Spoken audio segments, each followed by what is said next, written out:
day-to-day practice, he came across several patients with different type of pain in different parts of the body. So now I request Dr. Saman to share his experience with the Visco products. We are having wide range products. So उनको कैसा लग रहा है Visco products use करके, and how he suggests you to recommend Visco products. Please, sir. Thank you, sir. Good afternoon to all. Visco একটা tagline আমি দেখলাম, প্রথমে লেখা ছিল pain to peak performance, pain management থেকে পিক পারফরমেন্সে যেতে। তো এটা হচ্ছে আমাদের যে আমরা যে প্রফেশনালি কাজ করি, সেখানে আমি specially neuro physiotherapist, but specialist in pen management and neuro rehab. তো সেখানে আমরা কাজটা এত ভালো করে করতে পারছি, তার বড় রোল হচ্ছে ভিস্কোর মতো কোম্পানির এত সুন্দর আমরা অর্থোপেডিক ইকুইপমেন্ট, এইডস এবং রিহ্যাবিলিটেশন প্রোডাক্টস গুলো পাচ্ছি। তাই যে স্যার বললেন head to toe pain, any kind of head to toe pain management করতে গেলে ফার্স্ট যেটা আমাদের দরকার সেটা হচ্ছে প্রপার সায়েন্টিফিক একটা orthosis product. There are two types of rehabilitation heads, orthosis and prosthesis. So these are mainly orthosis product. We are dealing with in daily practices. We are believing conservative pain management. Also post-op or post-surgical pain management is there, but we are dealing with conservative pain management. So in case of any pain, if you suffering from a sudden low back pain, you are doing your X-ray and you see that there is lordosis is straightening. আমাদের lumber lordosis যেটা থাকে spine model এখানে নেই, নাহলে দেখাতে পারতাম। তো সেটা নট স্ট্রেট, একটা কার্ভেচার থাকে যেটাকে আমরা বলি সেকেন্ডারি কার্ভেচার, লর্ডোসিস। তো সেটা যখন স্ট্রেটেনিং হচ্ছে, আপনারা কি করলেন, একটা বেসিক লো ব্যাক পেন জন্য এলিজবেট করে দিলেন, but not suitable for that. আপনাকে আগে দেখতে হবে, প্রপার কনসালটেশন করতে হবে যে কোথায় আপনার দরকার কিটা। সেখানে আপনার লর্ডোসিসটা বাড়াতে হবে, সেখানে আমাকে কন্ট্যুর সাপোর্ট দিতে হবে, যার এলিজবেটেড কার্ভেচারটা লর্ডোসিস মেনটেন করছে, নট স্ট্রেট। সো এখানে আমি এই ডিফারেন্সটা এখানে সামনেই আমার রাখা আছে, সেজন্য দেখতে পারলাম। আপনাদের বেসিক এই নলেজটা বেসিক ভুল খুবই হয়। ভালো করে লক্ষ্য করে দেখুন, এটা কিন্তু স্ট্রেট দেখা যাচ্ছে। তো এখানে যে লর্ডোসিস কার্ভেচারটা, এখানে কিন্তু এটা স্ট্রেট। এটা যখন একটা কেউ পেশেন্ট, এই যে ধরুন আপনারা বসে আছেন, ধরুন 8 ঘন্টা 10 ঘন্টার আমরা ডিউটি করছি, সেখানে straightening of lumber curvature is very much common. এখানে এই স্ট্রেটেনিং, এই স্ট্রেট আমার দিলে হবে না, আমাকে তখন দিতে হবে contour support, because our lumbar spine is a curvature, lordotic curvature. তো এইটা মেনটেন করতে গেলে সেই কার্ভেচারটাকে আবার যদি রিব্যাক করতে চাই, তাহলে কিন্তু এটা দিতে হবে। এবার তার সাথে সাথে আমাকে অ্যাকিউরেট এক্সারসাইজে যেতে হবে, অ্যাকিউরেট প্রপার যারা কোয়ালিফাইড ম্যানুয়াল থেরাপিস্ট আছে তাদের কাছ থেকে প্রপার ম্যানুয়াল থেরাপি করে সেটাকে আমাদের কারেক্ট জায়গায় পৌঁছতে হবে। কিন্তু এই কোয়ালিটি প্রোডাক্ট দিতে হবে। আমি বাজার চলতি এলএস বেল্ট, এলএস ব্রেস দিয়ে দিলাম, আমি তো স্যার কোমরের বেল্ট পরি, ব্যথা যদি আমি কিছু বলবো, হ্যাঁ পরি, দেখাচ্ছি একটা কোনো কাপড়ের বেল্ট নিয়ে পড়ে আছেন, নামবে না কোমরের বেল্ট পরে, ওরকম করলে হবে না। এতে আপনার কি হবে, আপনি সার্জেনের দিকে যাচ্ছেন, মানে সার্জেনের চেম্বারের দিকে এগোচ্ছেন, সেটাই আপনার ভবিষ্যতে ডিস্ক প্রোলাপস বাড়াবে, সেটাই আপনার ওয়ার্ক পারফরমেন্স কমবে। এই যে পিক পারফরমেন্সের যে একটা ওনারা যে ট্যাগলাইন দিয়েছেন, ওটা কিন্তু কমে যাবে। মানে আপনার পেন ম্যানেজমেন্টে আপনি ভুগছিলেন, সেখান থেকে আপনি পিক পারফরমেন্সে যাবেন। ভেরি মাচ ট্যাগলাইন আমাকে খুব অ্যাট্রাক্ট করেছে ট্যাগলাইনটা। সো আমাকে অ্যাকিউরেট ওয়েতে যেতে হবে, আমি কোনটাতে পৌঁছবো। আর সব থেকে আরো একটা ভালো প্রোডাক্ট যেটা দেখলাম, এটা আমি যে প্রোডাক্টগুলো নিয়ে বলার চেষ্টা করি, যেগুলো আই থিঙ্ক আমাদের কাছে একটু নতুন এবং একটু জানার দরকার আছে।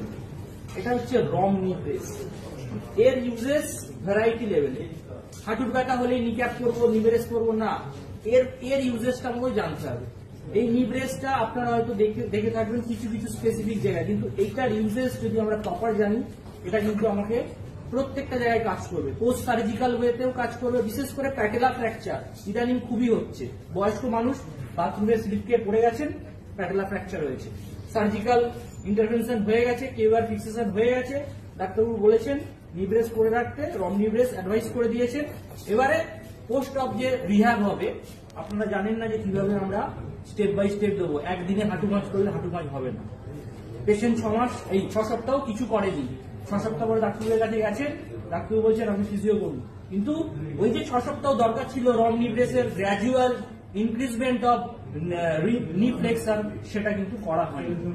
এখানে কিন্তু কোয়ালিটি প্রোডাক্ট এবং কোয়ালিফাইড ফিজিওদের দিয়ে কাজ করা, কারণ নইলে কি হবে 6 সপ্তাহ পরে হাঁটু ভাঁজ পেশেন্টের হবে না। পেশেন্ট কি করবে, সার্জেনকেও গালাগালি করবে, আর যে ফিজিও করেছে সে যদি না জেনে থাকে কাজ, তাকেও গালাগালি করবে। This is hardcore reality. তো আমাকে তাহলে তো একসাথে এই নি ব্রেসের কাজটা জানতে হবে। আমার নি কি হয়, ফ্লেক্স হয়, আর এক্সটেনশনে কি হয়, জিরো। এই যে হাঁটু সোজা করে আছি, দিস ইজ কল্ড নি এক্সটেনশন। এবার হাঁটু ভাঁজ করছি, এটা ফ্লেক্সন। ঠিক আছে, আমি যখন চেয়ারে বসছি, আমার 90 ডিগ্রি ফ্লেক্সন হলে তবে আমি চেয়ারে বসতে পারবো। আমি ধরুন ইন্ডিয়ান টয়লেট আমার ইউজ করার দরকার নেই, কিন্তু একটা পেশেন্ট যদি বলে আমি হাঁটু অপারেশন করেছি, নি প্যাটেলা আমার ফ্র্যাকচার হয়েছে, কি টোটালি রিপ্লেসমেন্ট হয়েছে, আপনাকে তো অ্যাটলিস্ট 90 ডিগ্রি বসতে হবে, যারা কোমরটা ইউজ করে।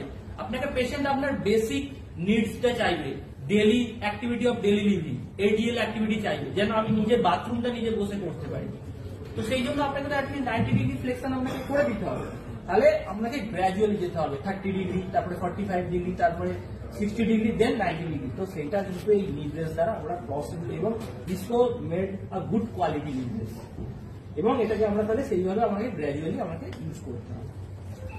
আচ্ছা, এই ছাড়াও যেগুলো আমার চোখে পড়ছে, এই প্রোডাক্টটা আমার কাছে খুব বেস্ট প্রোডাক্ট। ধরুন যারা পিআইবিডি তে ভুগছে, প্রোল্যাপস ইন্টারভার্টিব্রাল ডিস্ক প্রোল্যাপস, মানে মোটামুটি আমাদের যদি এখন সবাইরই এমআরআই করা হয়, সবাইরই কিছু না কিছু ডিস্ক প্রোল্যাপস বেরোবে, কিন্তু আমরা কি সবাই সমস্যায় ভুগছি না। যাদের কোর মাসল উইক আছে, যাদের ব্যাক এক্সটেনশন উইক হয়ে গেছে, তাদের ক্ষেত্রে হয়তো সিমটম আসছে। কি সিমটম আসছে, কোমরটা সকালে উঠলে খিচে ধরছে, মানে চেয়ারে বসে আছেন, 8 ঘন্টা ডিউটি করেছেন, জব করেছেন, হঠাৎ করে মানে এরকমই সিমটম, অনেক কষ্ট করে উঠলেন। আবার অনেকের সিমটম চলে আসছে রেডিয়েটিং পেন চলে এসছে। তো সেখানে এই ব্রেসটা best option according to me. Immobilise করে দিই, দেন আমি এবার অর্থোপেডিক সার্জন বা নিউরো সার্জনদের সাথে কনসাল্ট করি। পেশেন্টের অ্যাটলিস্ট ইমার্জেন্সি কোনো ক্ষতি হবে না, because neck is the very sensitive part. এখানকার যদি C4 C5 নার্ভ যদি কোনো ড্যামেজ হয়, সেখানে কিন্তু আমাদের ডায়াফ্রাম মানে সেখানে কিন্তু ড্যামেজ হবে। ডায়াফ্রাম ড্যামেজ হওয়া মানে আমাদের কিন্তু শ্বাস প্রশ্বাসের কষ্ট শুরু হয়ে যাবে। তো সেখানে কিন্তু পেশেন্ট মারা পর্যন্ত যেতে হবে। তো দিস ইজ আ স্মল আর টুল, কিন্তু এখানে কিন্তু লাইফ সেভিং টুল, এগুলোকে আমি মনে করি। আচ্ছা, আর যেগুলো আমার পছন্দের প্রোডাক্ট, ধরুন এই যে AFO, basically ankle foot orthosis, but এটা কি করবে, অনেকগুলো পারপাস ইউজ করবে। ধরুন যাদের ফুট ড্রপ হয়ে গেছে, মানে পায়ের পাতা নিচের দিকে পড়ে গেছে, কি কেসে হতে পারে, খুব basic case, CVA cerebrovascular accident, initial স্টেজে যখন ফ্ল্যাসিড স্টেজে থাকবে পেশেন্ট, মানে যেখানে মাসেল টোন হাইপোটোনিয়াতে চলে গেছে, মাসেল পাওয়ার 0-তে আছে, সেখানে পেশেন্টের ফুট কি এরকম ভাবে ফুট ড্রপ হয়ে যায়। আপনারা কি করেন, বালিশ দিয়ে বা কিছু একটা কাঠফাট দিয়ে সাপোর্ট দিয়ে, but this is the best product. যদি পেশেন্ট একটু এফোর্ট করতে পারে, this is the best product. Ankle একদম প্রপার নিউট্রাল পজিশনে থাকবে, টিয়ে টাইট হতে দেবে না, যেটা আমাদের সব থেকে বেশি ভোগায়। স্ট্রোক পেশেন্ট আমি একটু না দেখালে আমি বোঝাতে পারছি না। Stroke patient recover, stroke patient recover হয়ে গেল, বাট তার টিয়ে এরকম টাইট হয়ে থাকে, দেখবেন এরকম হয়ে থাকে, হাতটা এরকম হয়ে থাকে, সে যখন হাঁটে ফুট ড্র্যাগ করে হাঁটছে, কারণ তার রিকভারি হয়নি। তার যখন ফ্ল্যাসি স্টেজে তার অ্যাঙ্কেলটাকে এরকম আমার ডরসিফ্লেক্সনের পজিশনে রাখার দরকার ছিল, কিন্তু রাখা হয়নি। তো এখানে আমাদের এই রিহ্যাবিলিটেশন এইডস, যেটা স্যার বললেন যে Visco is the first company who do their job for in rehabilitation, এটা আমাদের জন্য খুব ফ্রুটফুল হয়েছে।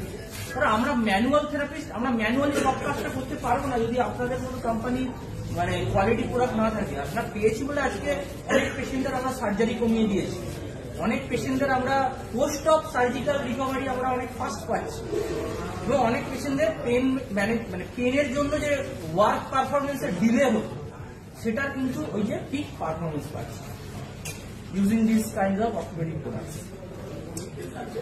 যেটা আমার বেসিক্যালি যে কোনো অস্টিওআর্থ্রাইটিস আমি ইউজ করতে পারি, যদি না সেখানে খুব বেশি গেনু বেরাম বা হাঁটুর যে ওলেগ থাকে সেখানে ওয়েন ইন্টারেস্টটাই বেস্ট হবে।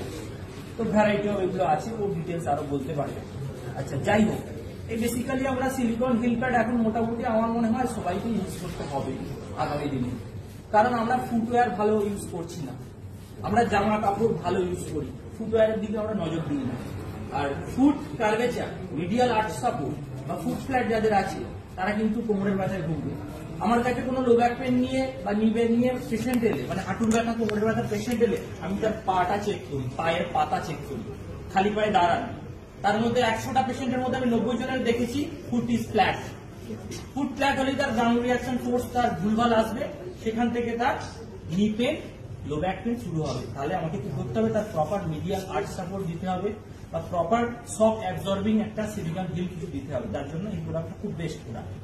যদি ফুটওয়্যার কারেকশন করতে পারি, knee pain, low back pain তার ড্রামাটিক্যালি 2 থেকে 3 দিনের মধ্যে চলে যাবে without any kind of treatment in knee pain আর লো ব্যাক পেন। মানে আমি হাঁটু বা কোমরে কোনো ট্রিটমেন্টই করলাম না, শুধু ফুটের আর্চ কারেকশন করলাম, দেন আমি রেজাল্ট পেয়ে যাবো।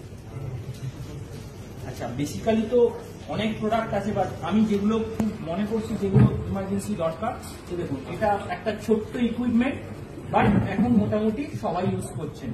কারা ইউজ করছেন? যাদের সারাদিন রাইটিং জব আছে বা বাড়ির মহিলারা যাদেরকে অনেকক্ষণ টুন্টি নাড়তে হবে, মানে যাদের ফিঙ্গার মুভমেন্ট বা ফাইন মুভমেন্টটা বেশি হয়। অলসো কার্পেন্টার, হ্যাঁ, tennis elbow support, best quality. But এটা কিন্তু অনেকে ভুলভাল করে। আমি রাস্তাঘাটে দেখি, আমি থাকতে পারি না, বলে ফেলি, আমি স্যার একটুখানি একটুখানি যাওয়াটা।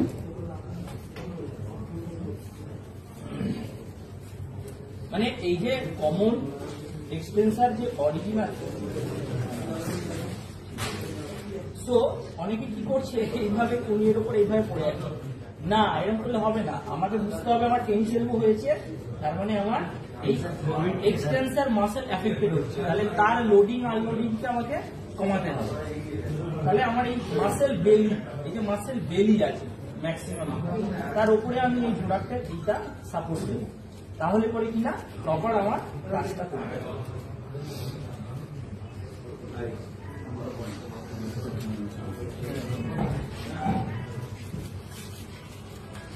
আমরা কি করছি, মাসেল বেলিটাকে আমরা সাপোর্ট দেবো, যাতে করে কিনা পেশেন্টটা হাতের একটু সমস্যা আছে, পুরোটা হচ্ছে না, তো তাহলে করে কিনা প্রপার তার ইউজেসটা হবে। শুধু পড়লে হলো না, সেটার প্রপার ইউজেস এবং প্রপার জায়গায় আমাকে রিপ্লেসমেন্টটা দিতে হবে, তবে গিয়ে তার ফাংশনাল উনি 100% পিক পারফরমেন্সটা পাবেন।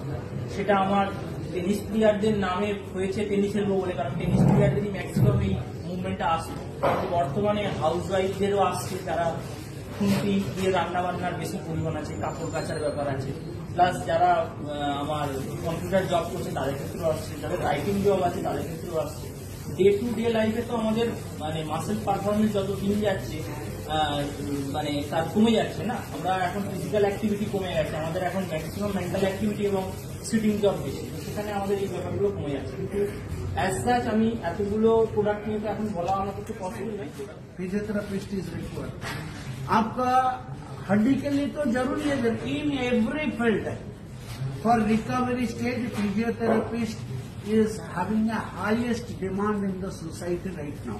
So yeah, thank you very much for your country. Thank you very much for sharing your valuable knowledge.